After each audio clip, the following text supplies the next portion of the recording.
This is Kabir. He was a weaver, a very mouthy weaver. And he bugged a lot of people in India, and he's still bugging them.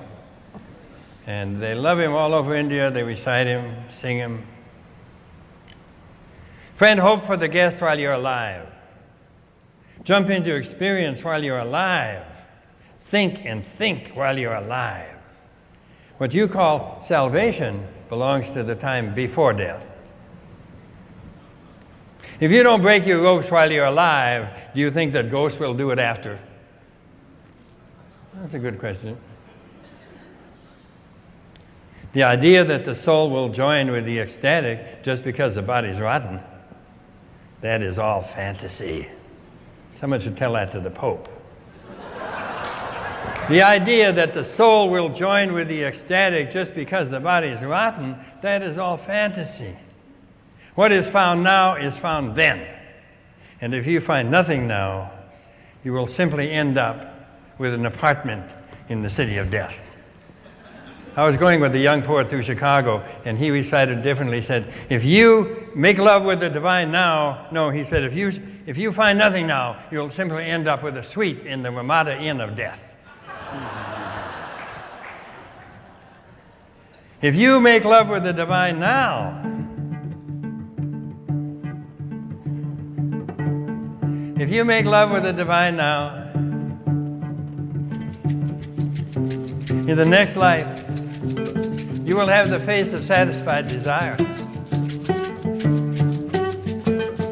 If you make love with the divine now, in the next life, you'll have the face of satisfied desire. So plunge into the truth. Find out who the teacher is. Believe in the great sound. Believe in the great sound.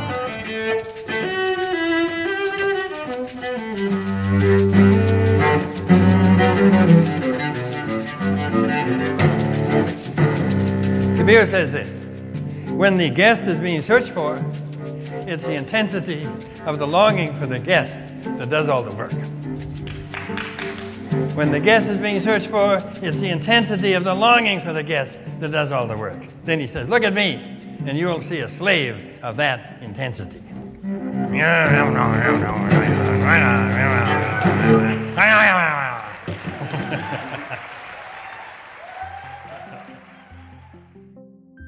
The Medicine Path podcast is an ongoing exploration into the intersections of spirituality, depth psychology, and psychedelics. The Medicine Path is a wholly independent and listener-supported project, so please consider becoming a supporter at patreon.com/medicinepath or by subscribing and leaving a review on iTunes. You can find out more information at medicinepathpodcast.com. Now, here's your host, Brian James.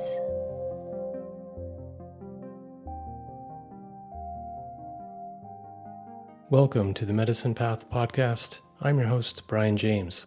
This is the second in a series of podcasts that pays tribute to poet, activist, and author Robert Bly, who died a few weeks ago. And that was his voice you heard at the beginning of the podcast, reading the 15th century Indian poet Kabir, and accompanied by live musicians. I think that little excerpt gives you a good feeling for Robert's spontaneity and humor, the qualities that he helped awaken and nurture in today's guest. So in this episode, I speak with storyteller and mentor Michael Meade, who spent many years working side by side with Robert as part of the mythopoetic men's movement. Michael was a central figure in that scene, bringing his deep knowledge of myth, story, and initiation to the gatherings. And in our conversation, Michael shares what it was like to work so closely with Robert, the ways in which they learned from each other, and how they ended up parting ways.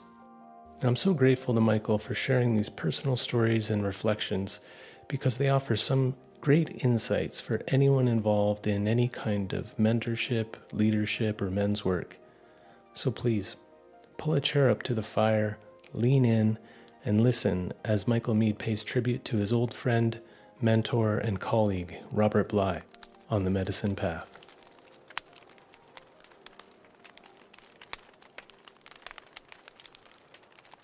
So I'm here with Michael Meade. Michael, thank you so much for taking the time to do this podcast and pay tribute to Robert Bly, who passed a couple weeks ago. I know that you knew him really well. And I guess my intention for doing this little series is to help people understand the man behind the staggering body of work that he left us. So really appreciate it. Yeah, thank you. Yeah, it's important. He was a bigger than life figure, and like you said, amazing amount of work and influence that he had in people's lives, but also in the culture. Mm-hmm. And it's only proper to honor someone when they pass. It's part of it's part of respect, and part of realizing how other people can affect our lives so much certainly was the case with Robert and myself. Yeah. He's been kind of a constant voice for me over the past 25 plus years. And, every time I go back to his work and listen to lectures or some of those presentations you guys did at the men's conferences, I'm always finding something new, something inspiring, something just touches my heart about the way he seemingly was, or at least the way he came across in those presentations. Just so much like humility and authenticity, and yet boldness and humor. I mean, I just think of him as like kind of a full spectrum guy. Yeah, he had a great sense of humor. He had a courage to try things and to do things. I mean, I couldn't tell you how many times we arrived at some place and we had no plan whatsoever, and he would just be like, "That's fine, okay. Either you do a poem or I'll do a poem, and off we go." And we used to call it. He used to call it riding the rapids. That we would get going, and then we were in the rapids, just moving with the water and finding ways to turn. And then he had that great ability to awaken emotion in any kind of audience. And that was part of the water of the rapids, was the stirring of emotions. And it was brilliant. Yeah. I mean, that's one of the things that really stands out for me about him is how off the cuff he was, even with, really big audiences. After Iron John came out and he got really kind of famous, he still maintained that off the cuff attitude, which shows to me that he had a great amount of confidence in himself and all his years of study and everything, like the work done, but also kind of honoring or appreciating spontaneity and seeing what could arise in the moment and thinking that's more special than any agenda I might have coming in, He had a real connection to and trust in the immediacy and spontaneity of the soul. It was really a soulful more than a spiritual spontaneity. They're both mixed in there, but it was really soulful. And that's what I think you feel and see as authentic. Because when things are spiritually spontaneous, they often lead to fixed ideas or codification. And this was way closer to nature and the animal world. And his poetry has leaps in it, spontaneous leaps in it. And that was really natural to him. And it was eye-opening and freeing for me to actually see, oh, you could do this. And it doesn't matter the circumstances you're in. And I can't say that I could describe what that meant for him exactly, but for me it meant there's another entity present here. Yeah. It's not that we have to come in and have it all right. We have to show up in some emotionally present way. We have to be authentic, and if we can, and then something else is trying to happen anyway. And so it's closer to what you would find in indigenous people. in African people or Native American, where people realize there are these other presences that are part of every coming together, and that there are things trying to enter the room, if it's in a room, that are not coming directly from us. Yeah. And, yeah, he had the courage of that. Yeah. It reminds me of, I think it was last time we talked, we were talking a lot about ritual and what makes up a ritual, what elements are present. And it reminds me a lot of that there is these other elements, the third element or more elements that want to come in, and maybe an emphasis on professionalism or preparation just gets in the way of that magic that can happen.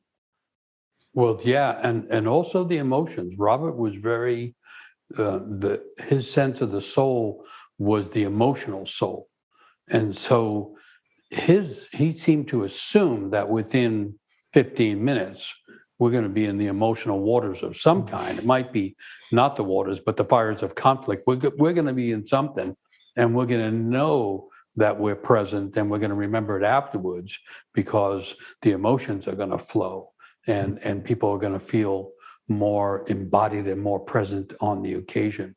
He had that a certified sense of that, which was a blessing to me, because it was an eye opener, and then it became a blessing.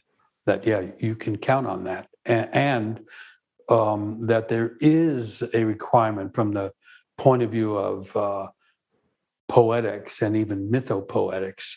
There is a requirement to bring emotional presence and embodied presence, or you're not actually showing up. Mm-hmm. Yeah, I talked to Martin Shaw a couple days ago about Robert, and something that came up when we were talking was that, him in particular, but people like him who have that kind of confidence and boldness to be in the moment, gives me permission. And, when I was talking about Robert, it was like he's one of the first older men who gave me permission to be beautiful.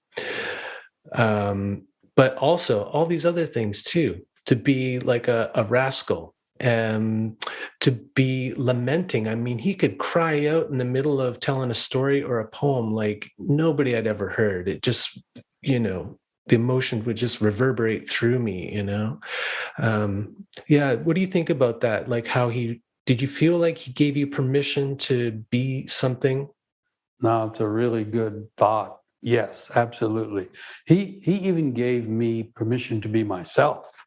Right. Yeah. I can remember various situations we would be in, because we went to all kinds of places, and I was learning my own way, and I would be doing something, and someone would take issue with it for whatever reason.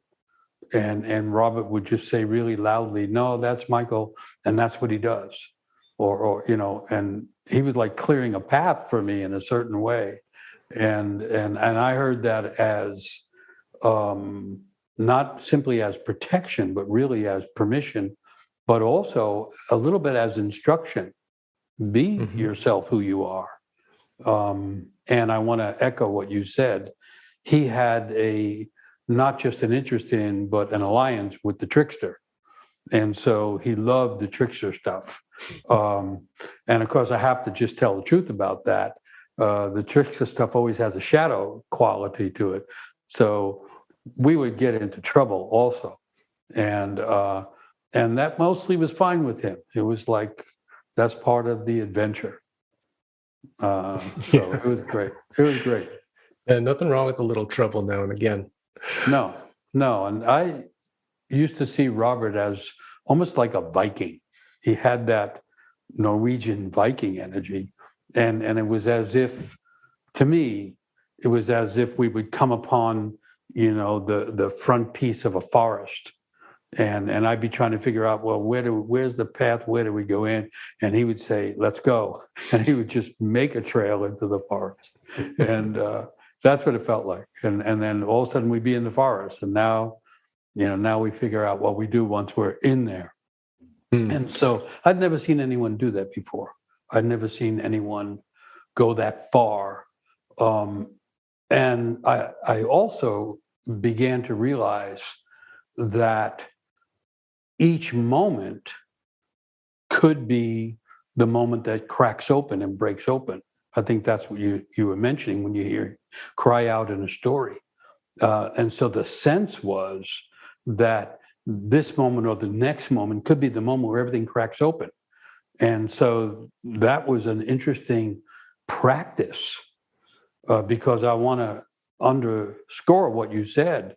We'd go into places where there was a very big audience and lots of expectation. And part of what I had to learn is we wouldn't have a very good plan, or we made a plan, and then on the way to the stage, Robert would turn to me and say, "Hey, why don't you tell that other story?" And all of a sudden, it's too late to discuss it, and all of a sudden we're on stage, and I have to do something. I thought we had agreed that he was going to start with something, and then not only do I have to start, but I have to start with the story I hadn't even thought about, and it was too late to work it out. And so pretty much I would have to do it. And it was like an education in spontaneity. Mm-hmm. Yeah. And kind of letting go of the ego and its plans and all of that stuff too, right? Like when you said there's that opportunity for something to break through or to break out, you're also at that moment risking everything breaking down and just totally falling apart, right? Yes. You got to be okay with that and know how to recover. You're reminding me of something. So Robert was also what at the time was called confessional. So he would say about how he feels or tell a story about his father turning away from him or whatever it was going to be. And it would be revelatory for a clearly powerful man to talk in this personally revealing way. And so I was really compelled by that, but I didn't intend to follow it. That was not, I wasn't as inclined that way. But so what would happen, I remember one time we're going on stage, large audience, mostly interested in Robert Bly and Iron John or whatever it is. And we sit down and everybody sits down and he says, Michael, why don't you tell everybody what it was like to be in prison when you refused to fight in the Vietnam War? Thanks, Robert. And I'm like, what do I say? And for him, he had an easier way to enter that kind of personal stuff than I did. But I wasn't going to not do it. So then the next thing, contrary to any expectation I have, I'm telling and feeling my way back into military prison. And that's how we're launching that day. And over time, that became like a real teaching for me, a real learning that, there's a value to do that. And just to take it one other step, because, we were exploring this, what we called men's work at the time. And there was no rules, there was no map.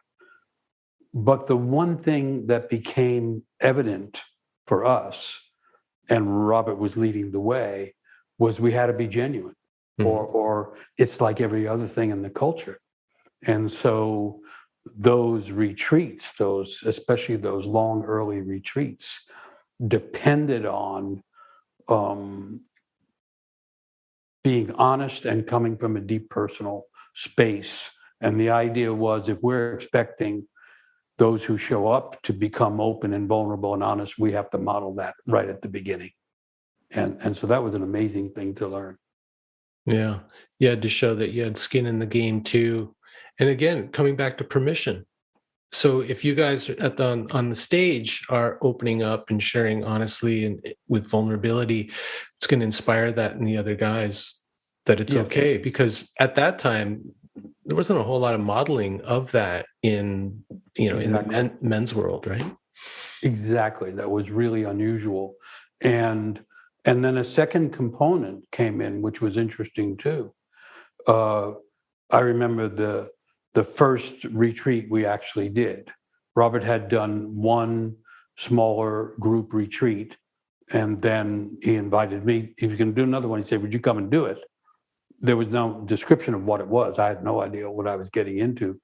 but it wound up being the first full-fledged men's retreat kind of thing. And it was clear that we had to start out by some personal revelation and some vulnerable way of being present, or else it was going to be another hierarchical, predictable kind of thing. So we did that. And then it wasn't that long before Robert said something, and I didn't agree with it.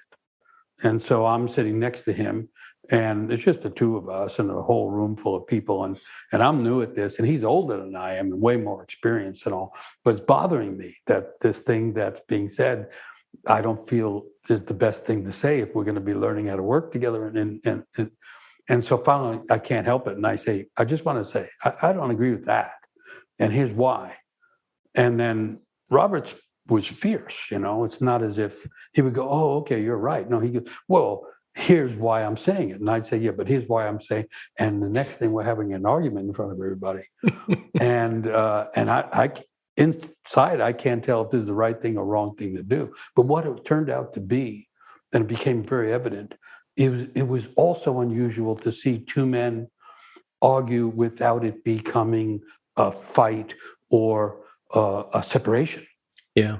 And we learned how to argue in public because we did have different points of view, and also because he was like a Viking and I came from the Irish who got invaded by the Vikings. There was a whole strange inner mythology we were working on. And that was a great thing to actually learn how to do that. And the feedback from so many men was, wow, I didn't know that you could do that. I thought it had to lead to revenge and fighting or retreating and sulking, or not exactly something like that.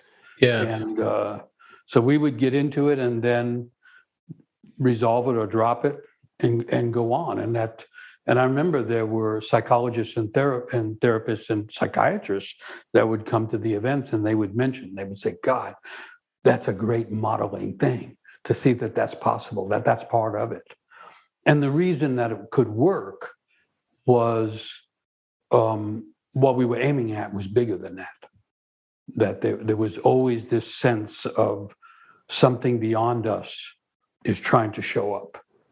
And the poems and the honest speech and the music and whatever we did was to open the doors for something that we couldn't identify, but we thought was trying to be present, which would become the healing and unifying energy. Yeah, I so miss that. I listened to those old recordings from the men's conferences, and hear you and Robert together. Maybe at some points you might be presenting and it sounds like he's in the audience and he'll just be shouting out stuff like challenging or, hey, say that again, and hear you guys going back and forth. And then maybe a guy in the audience says something that's a little provocative or challenging. I don't see a lot of that out in the world today. Like, it seems like there's so much emphasis on having like a slick presentation. It's usually one person up on stage and they're the authority and everybody's just listening. Maybe they'll tentatively ask some questions at the end or something, but that kind of aliveness and spiritedness, and with all that going on, the conflict and the praise and everything, it's just so unique. Yeah, that was the crucible. We were working with a crucible. And I distinctly remember how we had to form that. We had to learn what was trying to happen. And I'd never seen it before, nor had Robert. But you could sense things that would be meaningful that had to happen. And there had to be a sense that everything is open, everything is possible, except we ask at the beginning. So these were retreats. So then, that's what we call the men's work or the soul work. And then later it became more public, and that wasn't what was happening. But in the retreats, which were experimental and exploratory, we would just ask, could there be no physical violence? That was the only rule. That was the only rule. Things It was might my get job. wild, but no physical violence. I would just ask, can everybody agree that there's no physical violence? Wow. And because it was part of the men's work was realizing that how often men get to violence. Look at the culture now. And so we wanted to make clear that there's going to be intensity, but we're not going there. And actually, the other thing we came up with, which was kind of a rule, which was, please don't leave the room. Even if you're terrified or overwhelmed, try to stay in the room, because we were seeing it as a crucible. Yeah. And something was going to get cooked in there. It was like a psychic sweat lodge. Yeah. Wow. That was another way to describe it.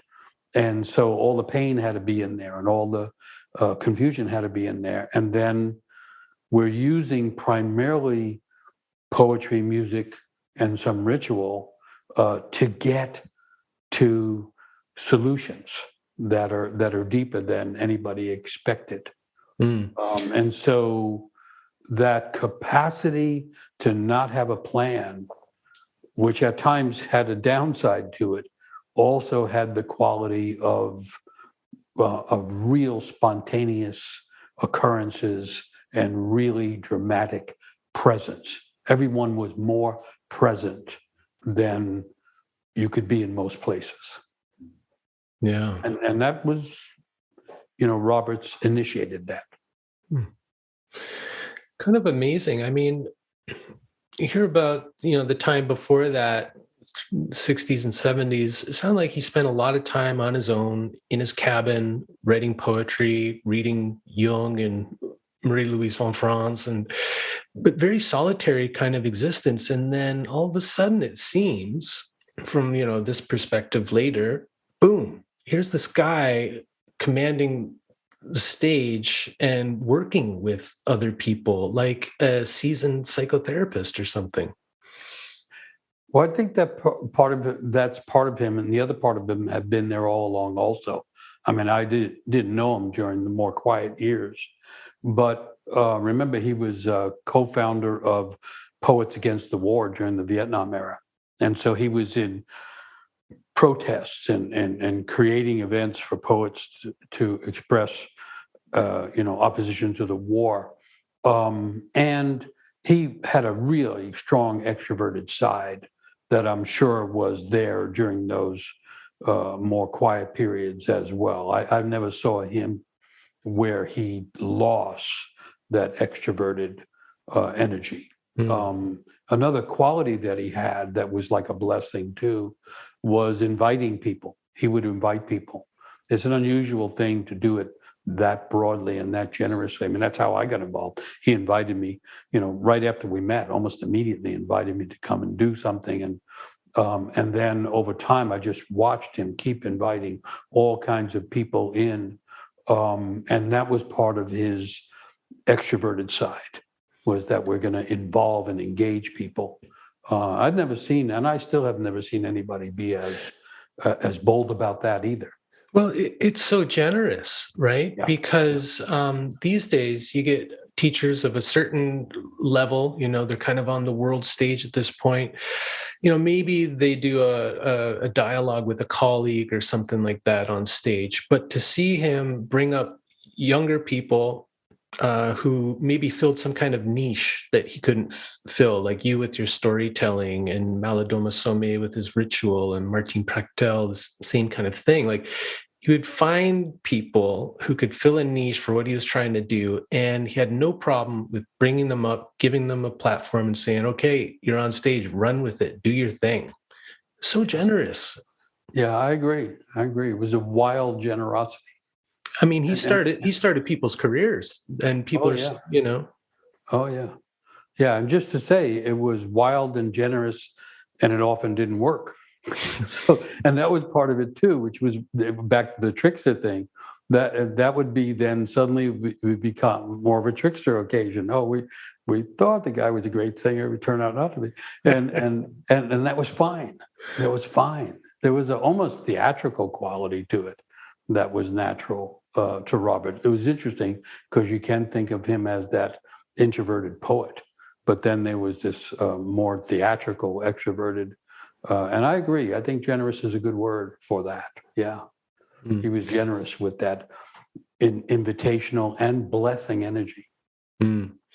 Well, you mentioned, the first time that you worked with him at the conference, he invited you, but how did you actually meet him? Do you remember that first meeting? I do. Well, it actually started with a letter.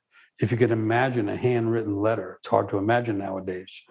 So this is a long time ago. And Robert had been interviewed by East West Magazine, I think, which was a thing at the time, was an alternative magazine. And he was talking about myth and poetry and stuff like that.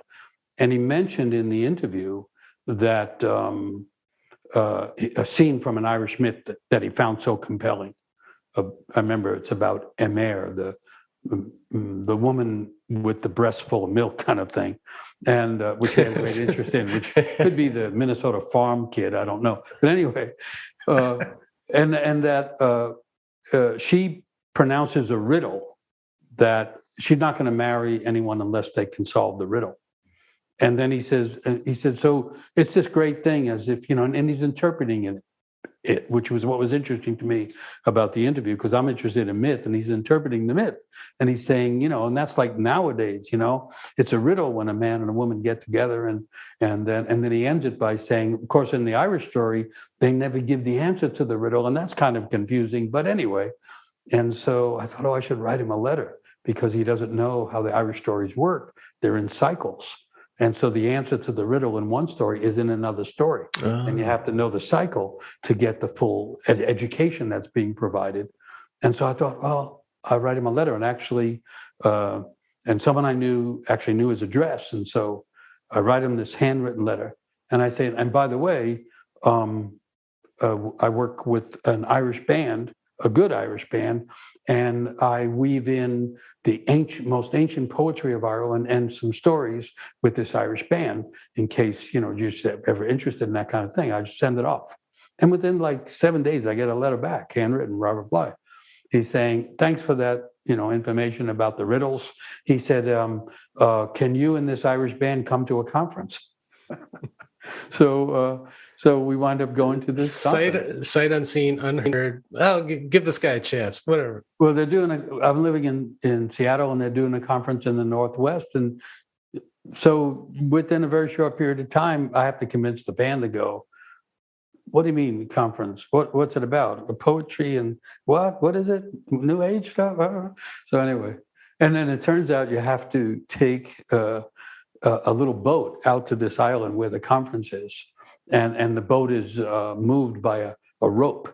Mm-hmm. So you pull the rope and you pull the boat over, and so there we are, the Irish band and all the instruments and everything in this little boat, and we're pulling the rope, and here's this big man with shock of white hair waiting on the other end, and so literally I get pulled out of the boat by Robert's hand, and that's how we meet. On the edge of this island with the boat full of instruments and Irish musicians and everything. And so we did a show that night of the music and the ancient Irish poetry. And then Robert and I sat up all night talking, the whole night. And so then from there, it was just like, he just kept inviting me to things. I remember first time I met someone who played a pivotal role in my life as kind of an initiator, an elder, that I apprenticed with for a while. But I remember the first time I met him, there was a feeling of immediate recognition in me. Like I immediately felt comfortable with him. I felt like I had already known him for a long time. And it's not like someone I read a bunch of their books and watched videos and had this idea that I knew them. It was like really just kind of immediate. It was like, okay, I don't know. Our souls or karma is tied up in some way. We're going to be spending some time together. I don't know what's going to happen, but I mean, was there anything like that? Did you just have a sense that your destiny was linked with this guy? Well, yes, in two ways. So there was that occasion, because that night it was like, Robert was a masterful teacher and knower of poetry. He really knew the field of poetry. I mean, the magazine that he had in the 50s, 60s, and 70s was profound, introducing Neruda and Machado and all kinds of Kabir, all kinds of poets to the American audiences. But he actually studied it. He knew all those poems, and he knew a lot about that world, which was called the Bardic world. It's the world of the bard. And so we talked about that night. And I didn't know that he had all that background. I just kind of met him. And so that was the part that seemed kind of destined, or seemed to have some fate in it, that I would be interested in poetry and mythology, and Robert would be so knowledgeable about that, and also very interested in mythology and psychology. And then there was another thing that was fateful in a way. So then the next time I saw him was he was doing a presentation in Seattle, and so I went, and then afterwards I went up to talk to him, and he recognized me right away. There's a lot of line of people and all that kind of thing, and then he said to me, like, quietly, I feel like I'm in danger of something. And I said, what do you mean? And he said, I think something's wrong. And I had been standing there when the person before me said something invasive to him. And I heard it. People will do that. After that, I had a lot of that experience myself. And really what's going on, you're coming off stage, and in that kind of work, you're coming off completely vulnerable. You're wide open. And some people will respond to that in a loving way, and other people will make a move. And so I just said to him, well, that last person you talked to was trying to invade you, and you're too vulnerable coming off stage to defend yourself. And he said, tell me why. And I said, because in order to open up like that and allow the spirit to come in, and emotions and the soul, you're wide open, you're defenseless. And I said, so he said, what do I do? And I said, well, you really should get some moves. Sometimes when people bow on stage, what they're doing is collecting themselves and becoming a regular person again. I said, you might want to, and he said, and right then he said, you have to be with me. And so that was a fateful thing too, that growing up in New York and some of the experiences that I had made me more alert to what's happening when someone is invasive or something. And Robert didn't have that. Right. That kind of picking up on psychic energy. Yeah. So that became a way that we were really connected, and we had lots of conversations about that. How did that work? And which morphed into conversations about psychology, which we also had a lot of. Yeah, well, it kind of makes sense. You growing up on the streets, him growing up on the farm. Yeah. That's part of your survival instinct, I'm sure. I love this, that you got to get some moves. So do you know, like, kind of what moves he came up with? Like, maybe tips for us too. Like, I want to know what some moves are. Well, my sense of it is you need a persona that protects you, as well as a persona that can loosen up and allow you to be vulnerable and open. And open in terms of emotion, but also open in terms of spiritual entities and elements. And so I think at the time I might have mentioned something like, just people that he would be aware of. And I'd say, notice they have a persona that's more solid than just being open. And it's not false. It's like a style. And so I'm trying to remember if we ever talked about it, how we talked about it, but it just became a thing. And so we would be doing something for years, just sitting together, and then backstage or after the event, go over what had happened, and what it means, like if there's a whole audience clapping and so on.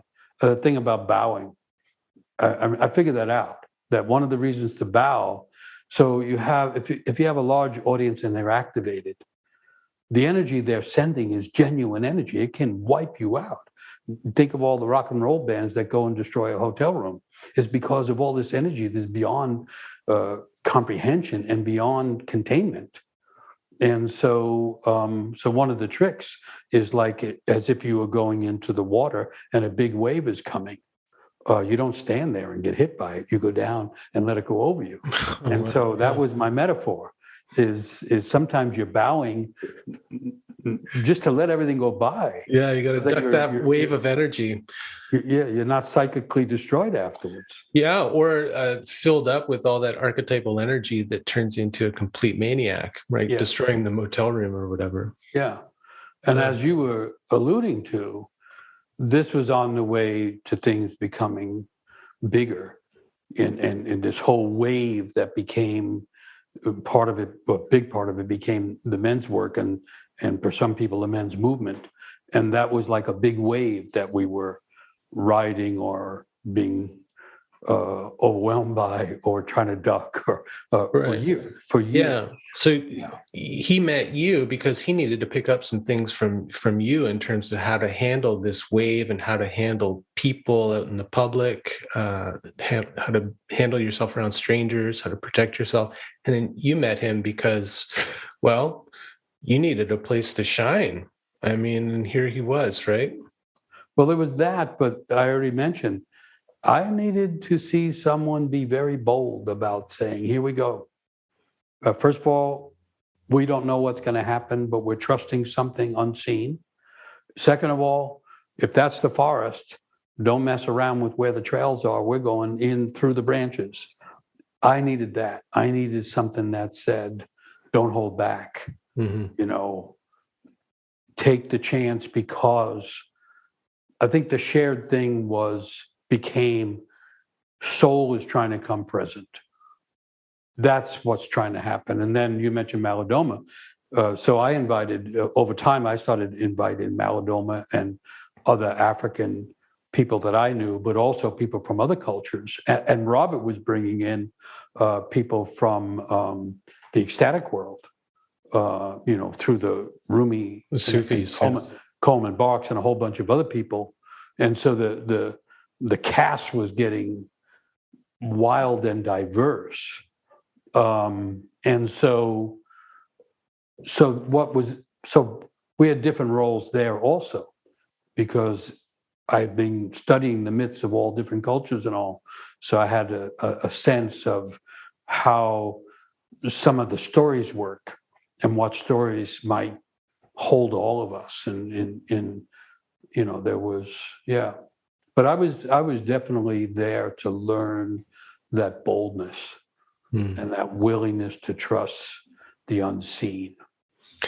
Well, it's interesting when you're describing these events and the things that you guys learned, like doing the debrief after, how to kind of show up in a certain way when you're in that role and let that go when you leave and all that. It reminds me so much of how you've talked about ritual and what it takes to do ritual leadership. I mean, do you think that's part of what you were learning there too, without it being so literal and direct? Yeah. I was studying ritual, but not imagining that I would do ritual. I didn't know that I would have that permission. I didn't know what would be the right way to do that. And what happened, in a sense, was Robert was so bold about getting things going in surprising, imaginative, and sometimes wild ways, that something was needed to shape that and even contain it. And so my intrigue with ritual became a way to work with all that was happening. And so early, this is by the second conference we're doing, trying to find ways to bring ritual in so that it doesn't collapse into regular conversation or something, so that it was that other way to get the body present. And Robert was good about that. He had that strong feeling the body had to be present. So and he would invite in martial artists and and all kinds of different people. We did all kinds of experiments with body practices, and all of it was slowly leading towards ritual work. Yeah, I think it's great you mentioned the body. It was such a big part of what he talked about. Like he always brought things down into the body, into the visceral felt experience. He never wanted things to get too intellectual. And then he worked with Marion Woodman, who was all about bringing depth psychology into the somatic experience and all of that. And so there's you and Robert for years, and then there's Hillman comes in, who is just like all head to me. Like when I picture him, I just picture a little thin body and a giant head full of incredible ideas. How did he fit into that to create this kind of triad that happened? Right. So this is a funny thing. There are problems with two, right? There's problems with one, like loneliness and not another. And then there's problems with two, like you now have the other, and then you have otherness. And so 3 in mythology is the magic number, and 3 is the number of change. And so from my memory, my experience, what happened is one of the disagreements Robert and I had was over the idea of the puer aeternus, the eternal youth. And so in the stories, it's the youngest brother that can solve the thing no one else can solve. He's like the non-heroic, poetic, dreaming part of the human soul. And we both loved the younger brother in the stories, and the stories were so informative about how modern people lose that sense of connection to the youngest sister or the youngest brother. But Robert had read Marie-Louise von Franz's book called Puer Aeternus, and he took ideas from there. And so one of his ideas was that the puer was, he called him the flying boy, which is, it's more than that. There's more to it than that. But anyway, there's a connection there to Eros or even to Mercury, Hermes, right? Yeah, Robert was connecting more to the Hermes and the trickster and the flying. And he said that needs to be grounded. And following von Franz, the idea was it needed to be grounded like in daily work. And so there would be young guys at the event, and he'd be saying, oh, you're a bunch of flying boys, you need to have a 9-to-5 job. And I would have to interrupt and say, Robert, you've never had a 9-to-5 job, and you're one of the biggest flying boys I've ever met. I don't think that's the answer. And so we had this argument about it. So somewhere in the course of well, that... for him, it was purely theoretical, right? Like you said, you called him out exactly. on it. Hey, and he's following von Franz, who was, coming from a little, at least to some degree, from the Germanic grounded in reality approach. So somewhere along the way, I read Hillman's Puer Papers, which is this brilliant book. Oh yeah, it's great. And where he really opens up the puer. It's really the puer and the senex. It's the eternal youth and the wise elder, and he opens that up. And so I'm losing some of the arguments with Robert, partly because he's older and he's more experienced, and he fights 30. I'm kidding, but anyway, I'm losing some of the arguments. And so I say to Robert one day, so do you know James Hillman? He goes, yeah, I just was with him at a conference. I said, boy, I think it'd be interesting to have him at a retreat. And he said, oh, do you think so? I said, oh, yeah, that'd be really interesting. So I said, why don't you invite him? So he invites Hillman. So then Hillman agrees. So Hillman shows up having no idea what he's getting into, but I was waiting for him. And so I walk him to his cabin, and I'm giving him, like the info on what the event's about and how it goes. And he said, oh, that's more interesting than I thought. I said, oh, it's fascinating. I said, and you know what would really work? He said, what? I said, if you gave a talk on the puer. So he agrees to do it. So the next morning he gives this brilliant talk on the puer and the youngest brother in the stories, and how you don't ground them in hard reality. You ground a person on the ground of their own psyche, this real nuance, which changes the whole story. And he does it so well that I'm looking at Robert, and Robert's going, wow, I think you're right.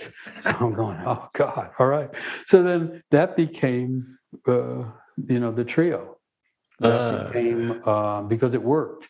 And Hillman called it a jazz combo. He said, "This is a jazz combo," because we would be improvising a lot, all three of us, and we were all coming from such different places that it was, in many ways, like a jazz combo. So Yeah.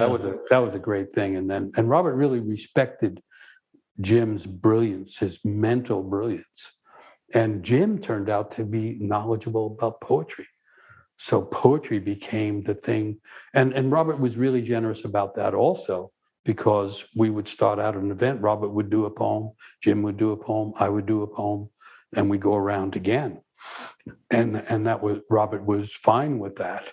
And suddenly we had whatever that was, the trio. Yeah.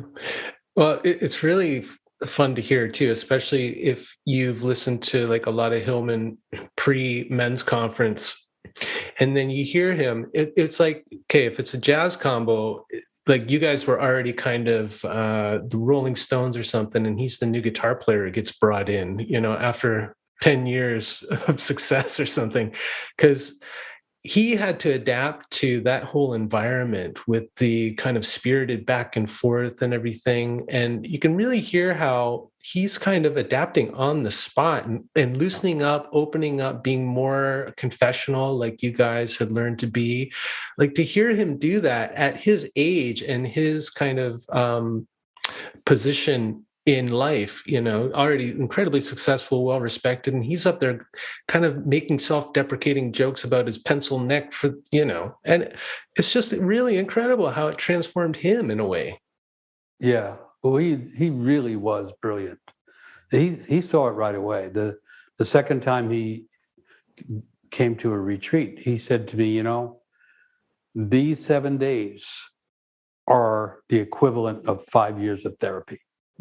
He said, this is what people need. He really saw the psychological value of it. And then there was all kinds of great surprise. Like Hillman was a tap dancer. So once I figured that out and everybody else figured it out, we would never let him go without, we tap, tap, tap, and he would tap dance. And so this whole dancing side of him, and the whole embodied side of him and his whole intrigue with Eros all got activated, I think, more fully.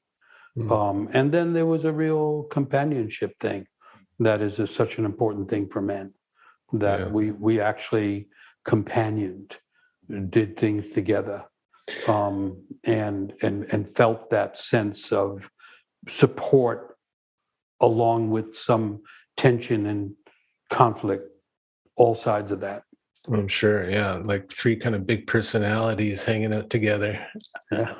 I'd love to be a fly on the wall at the bar at the end of the conference or something and hear what was going on there. Those debriefs must have been amazing. Yeah, it was fantastic. And actually, Hillman was really helpful with that. He really could break things down fast. Oh, he was a deconstructionist, at his core. Yeah. But Hillman. So here's one interesting thing, because you have to figure out how you're working. They're both the same age. They're both like 18 years older than I am. I'm the junior member. And by the time we're working together, they each have already published 20 books. And I haven't even written a book. And so there's this weird thing. How is it going to work? And Hillman had the insight on how it worked, because he said to Robert, because Hillman would say, well, Michael, what do you think we should do? And I'd lay something out. And then Robert would say, well, why does he get to do that? And so, Hillman would say, he's our older brother. And then Robert would say, he's younger than we are. He goes, no, but we're both younger brothers and he's an older brother by experience from family. He said, he's our older brother. So it was really bizarre. Wow. But and like, that's so Hillman to see that because you're the oldest in your family, even though by age you're the youngest of the group, but you carried that older brother energy. Yeah. Which Robert was able to realize because of that experience he and I had, where I was helping him figure out how to protect himself. That was like an older brother thing. And so there was this really strange way that Hillman incited and said, that's why the age doesn't matter as much, and that's why in different situations we would each have more of a leadership role, and that was an amazing experience, that you don't have that often. Yeah. Yeah. Now, how did that all end? Because I've never really been clear on that. If it was an abrupt ending, if it was just, or if it just kind of like petered out.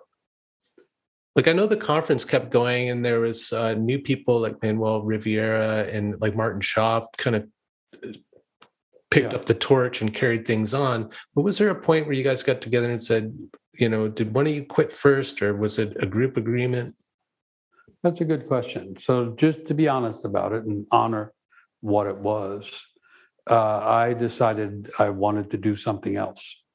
And so I proposed that we do a project together that would leave a symbolic something. And that became the Rag and Bone Chop of the Heart. So it wound up being that, the publisher was willing to publish a book of poetry and essays. And so I made that proposal to Robert and Jim that we do this thing together, and we do a series of events around it. And then we take a break from this because there's some things I want to do. And so that's what happened. And then it never really came back together. Okay.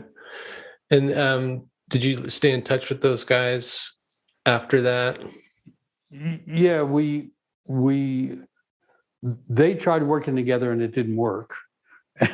And it's like the story of a band, and then I worked with Robert and separately with Jim, and it worked better with Jim than with Robert. But we got to the point where there's a mentor-student kind of thing that happens when you get to the point where what now is the relationship, and it became the things I needed to do. I needed to do on my own. I had to learn more of where that path was leading. And so that was a hard thing to do, but it really became clear to me that I had to do that. And it's really like a band where everyone has to try a solo album. It really was like that. And then we only come back together once in a while. It only happened a few times because the things that then were happening were actually quite different. Mm-hmm. Yeah, well, it does sound just like a band. I mean, my wife and I just have watched that 8-hour Beatles documentary right at the end of their run, as they're all kind of itching to do something on their own, and seeing the different personalities emerge, like especially George, who's kind of one of the little brothers of the band, saying, I got a voice too. I got, 10 albums worth of songs here that need to come out, man. Yeah. So it would have probably happened anyway, but there was a point there where I thought we could do this artfully, and the art of it would be that book. And that was an amazing experience where we would meet in different cities. We'd do an event, and then we'd spend a few days afterwards, and we each would bring poems. And then we would spend a few days reading the poems to the others, and then we'd vote on which poems were getting in, and then we'd argue about who was voting for what, and it was this amazing process that ended with that collection of poems, which you couldn't do now. You couldn't do it now because you have to get permission from all of the copyrights, which is the family of the poets who have passed on. It's really complicated, and no publisher would do it now that I know of. And so it was really a kind of an iconic book that could happen at that time, and it wasn't going to happen after that. Yeah, I love that book. It's one of the few that's on my desk all the time for reference. Like, it's a great collection of poems, but the essays by each of you guys just add so much. Yeah. No. Yeah, that was the idea, to try and have the three voices and the many voices of the poems. And it was a great process. I mean, it was challenging. We had different points of view. It's just like in a band, which song is going on. We fight over the poems, but it was charming in its own way, and that gave us a way to hang out separate from the events and separate from whatever might come next. So that was a good process.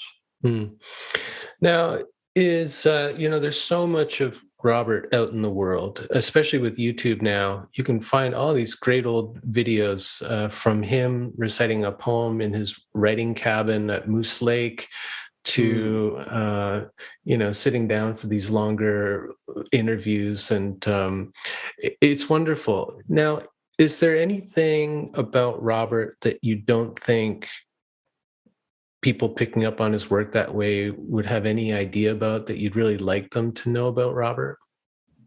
That's interesting. That's a good question. How much of a pain in the ass he was? I thought that got recorded. Well, I mean, that's there, right? It's even in some of the obituaries that you read and all. He was bigger than life, and he was going where he was going. Sometimes he reminded me of a moose up there in northern Minnesota, And even when I see a moose, I wonder, how do they get through the trees? How do they know what their antlers are doing out there? And Robert could be like that. He could be like that, that bumping and Right. Stay out of his way when he's on a mission. Yeah. And but maybe that comes along with all the groundbreaking that he was doing with poetry and with myth and with psychology and all of that. So no, I think the interesting thing about Robert was a lot of it's out there. A lot of it was uncovered and laid out really quite boldly. So yeah, I hadn't thought about all that, but there's an amazing record of all of that. Yeah. Yeah. Now, I don't know. In depth psychology, we're always kind of taught that the symptom is the soul trying to make something move, make something happen, or to tell us something. And I can't help but think about the way his life ended. This last 14 years of dementia and gradual decline, and thinking about how public he was and how much demand was put on him from that public, because he wasn't just like another writer. I mean, doing these conferences, being so open and vulnerable the way he was in public, people got really attached to him. And a lot of people put that father image on him or the elder image on him. And I can't imagine the weight of that. And just something in me, I don't know if this sounds insensitive or not, but just that it's kind of makes sense to me from the soul perspective that his end of days would be a withdrawing inward, maybe back into that isolation. I don't know. What do you think? No, it's really interesting. Of course, it was a shock when it started to happen. And you would just see these gaps and so on. And that was really shocking because of the fullness of the presence that you were used to with Robert. That brilliance. Yeah. Yeah. See that light dim. Yeah. I think that's an interesting theory. And I agree with you. Usually the symptom is revelatory. And the symptom itself is aimed at something. So I was talking to Jack Cornfield, the Buddhist teacher, who's an old friend and who worked with Robert and I in certain events and so on. And the way Jack put it was that Robert's psyche went on to the bardo realm and was waiting for his body to catch up. And I was thinking, that was interesting to me, but I said, well, maybe it's the bardic realm, not the bardo realm that he's been hanging out in. And so I like thinking about it that way. The way I've been thinking about it is he's gone to hang out with Kabir and Rumi and Machado and Neruda and all the poets that he brought to other people's attention and that he revered so much.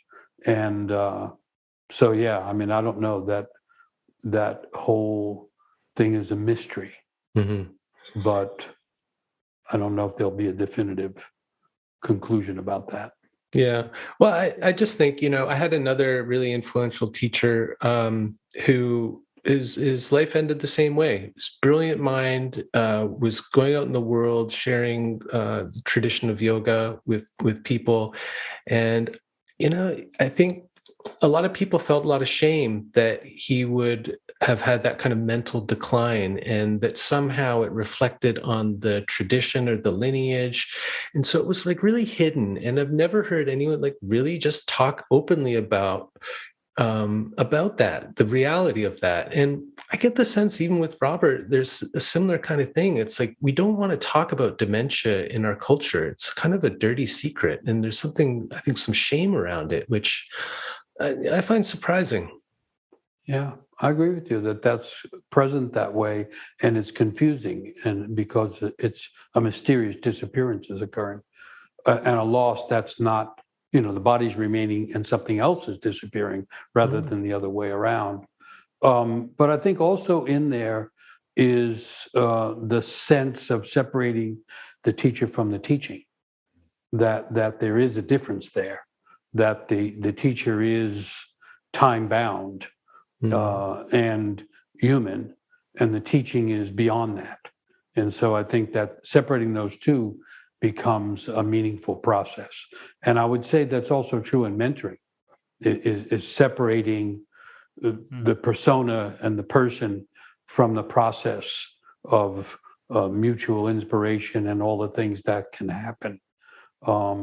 So on one hand, those things are mysteries. On the other hand, they're places to do some separating of the strands of being as well as the strands of knowledge. But because I know what you mean, it seems undignified or something, or at least confusing. But in terms of seeing someone as a teacher and as a leader, I think those things get separated. What's being learned, what's being handed on versus what happens on the strictly human level. Mm.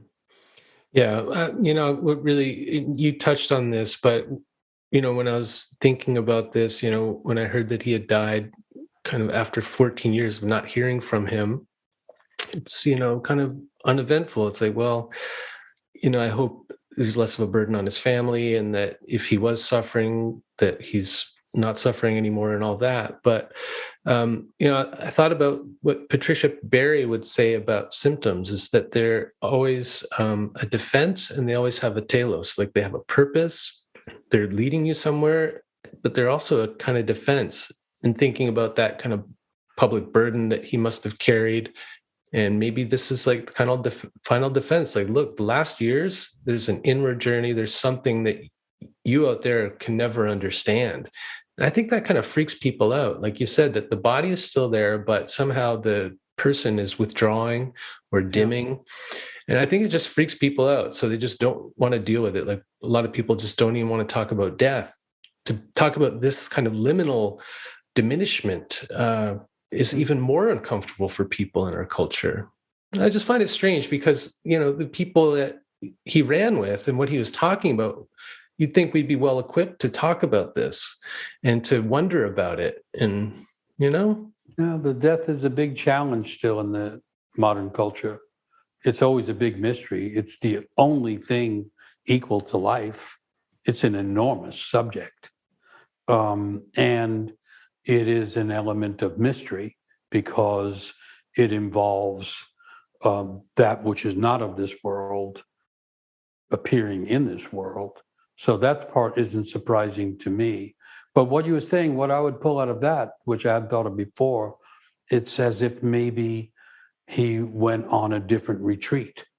mm-hmm. That's what I'm going to be thinking about.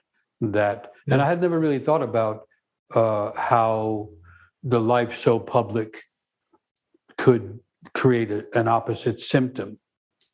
I think that's an interesting thing to think about as well. If you think of the early books like Silence in Snowy Fields, Yeah. Like, oh, did he go there? Yeah, that's what, that's the kind of image that came to me too, is that wintry, isolated, the cabin with the snowdrifts encroaching on the cabin and all those images that he worked with. Yeah. So here's something. When you're saying that, it's almost like a poem. And one of the things I learned in working with African cultures is there's a tradition where at the funeral of someone, many people write poems to the deceased. And I think what you were saying has a poem in it. And so then also maybe there's something of others of us picking up the language and the poetry and remembering and respecting Robert that way. Back to the idea that we probably can't analyze it effectively, but we might catch hints that make sense to us at the same time as we honor him. That'd be my thought. Yeah. No, I'm going to sit down with that and see if there's a poem that wants to be born out of this. Yeah, thanks for that. I think, especially, someone like me who's been really affected by this person I've never met. I think of him, and I feel like he gave me permission actually to call him mentor, because he called people like Keats his mentors, people he never met, right? Oh, that was it. Mentors don't have to be alive. Yeah, but I was kind of hesitant to ever think that or admit it. Yeah. But here's a guy who's been really influential who I've never met, and so a lot of that could be my own projections and wish fulfillment and everything. But whatever, I feel that he's a mentor. That's what happens. We project onto other people's qualities of our own soul, and in order to see them and know them, we project them onto others. And that's the basic move of psychology. And then over time, we're supposed to then reclaim those things and integrate them into ourselves and let go of the person that we projected them upon. And so then if you stay in that process, you can see that there's a letting go of Robert, the great man of letters, the vital, present, emotional body, the present genius of him, and him being a regular man who suffers memory loss and ends in a quiet way. That's part of the separating of the strands of it all, I would say. I would say.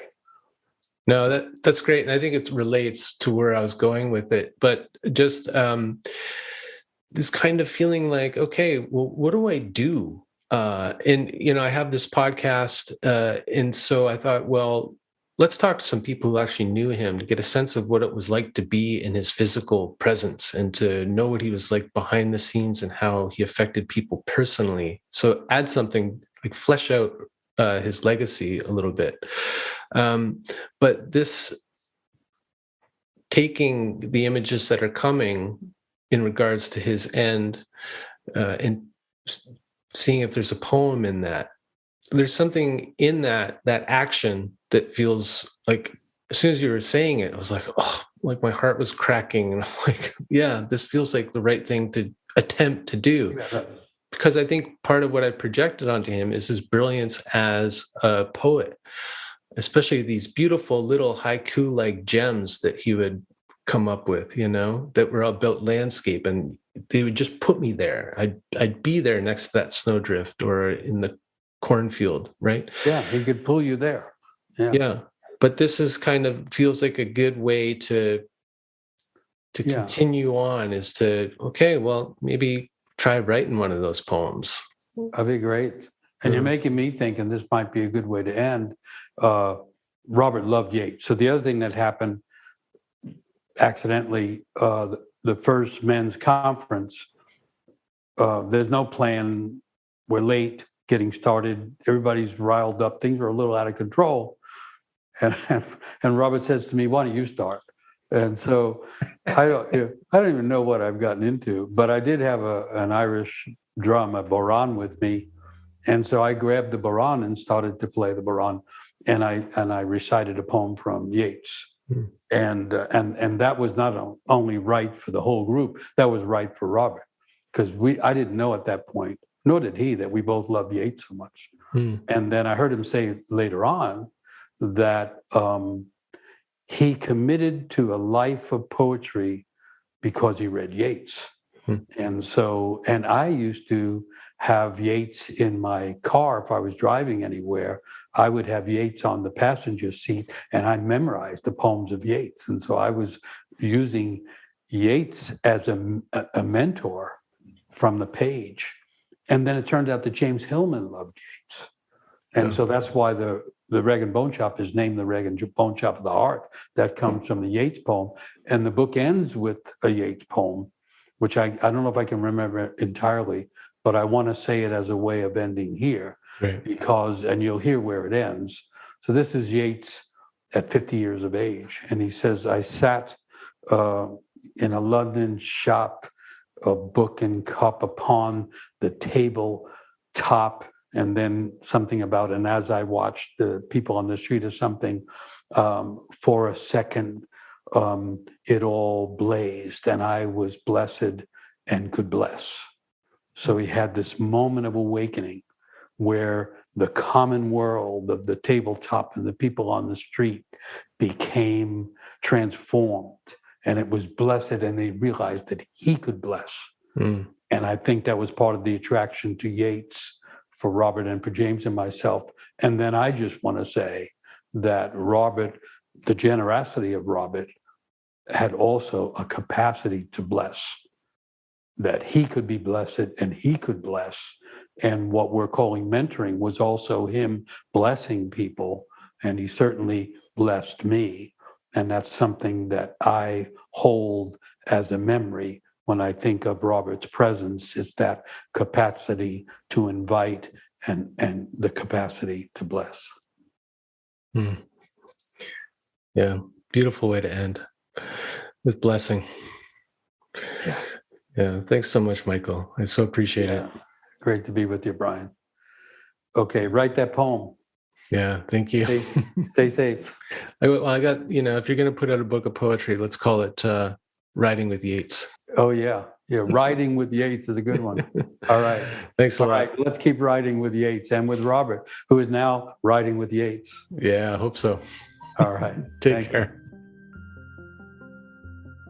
The Medicine Path is produced by Brian James on unceded Coast Salish territory, Vancouver Island, Canada. For more information, visit brianjames.ca. Music by Olive Artisoni, aka Greenhouse. Join the Medicine Path tribe and gain early access to episodes and the full podcast archives at patreon.com/Medicine Path. May the road rise up to meet you. May the wind be always at your back. May the sun shine warm upon your face. May the rain fall soft upon your fields. Until the next time we meet on the Medicine Path.